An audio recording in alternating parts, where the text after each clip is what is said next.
अस्सलाम वालेकुम, कैसे हैं आप सब। आई होप बिल्कुल ठीक है। आज आपको सिखाऊंगी बहुत मज़े की हैदराबादी टमाटर की चटनी। मेरे पास बहुत से कमेंट्स आ रहे थे कि आप कहाँ गायब है, रमज़ान के बाद नज़र नहीं आ रही। तो भाई मैं यहीं हूँ, ज़रा बिज़ी थी, तो चलें टाइम नहीं लेते और इस मज़ेदार सी रेसिपी को बनाना स्टार्ट कर लेते हैं। इस चटनी को आप सुबह नाश्ते में पराठे के साथ भी खा सकते हैं और अगर घर में सालन ना हो तब भी इसको खा सकते हैं।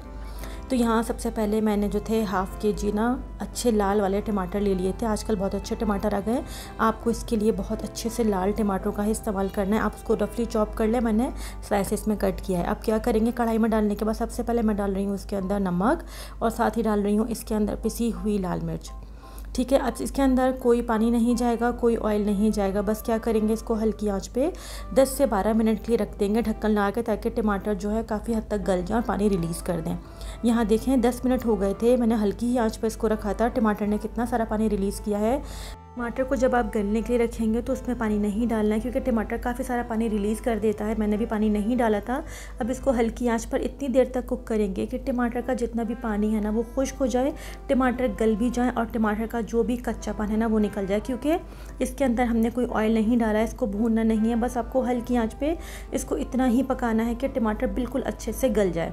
यहाँ टमाटर देखें अच्छे से गल गया था, इसका पानी भी काफ़ी सारा खुश्क हो गया है। अब आप क्या करें, इस डोई की मदद से या तो इसको अच्छे से आप घोट लें, या अगर आपसे अच्छे से घोटा नहीं लग रहा है, आपको लग रहा है कि आप अच्छे से बारीक पेस्ट नहीं कर पा रहे, तो फिर हैंड ब्लेंडर की हेल्प से इसको अच्छे से पेस्ट की फॉर्म में ले आएं। यहाँ देखें मैंने किसको इतना अच्छा घोटा था कि बिल्कुल पेस्ट फॉर्म में आ गया। बस आप इसको हल्की आंच पे मज़ीद कुक करें 5 मिनट के लिए और यहाँ पर देख लें टमाटर का पेस्ट अच्छे से रेडी हो चुका है। अब आप इसको एक साइड पर कर दें, बनाते हैं इसका मज़ेदार सा तड़का।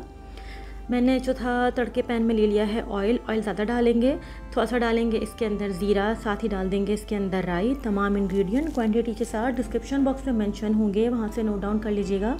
इसके अंदर डालेंगे ये साबुत लाल मिर्च है, आप जवा मिर्च भी डाल सकते हैं और इसको मैंने तोड़ के डाला है।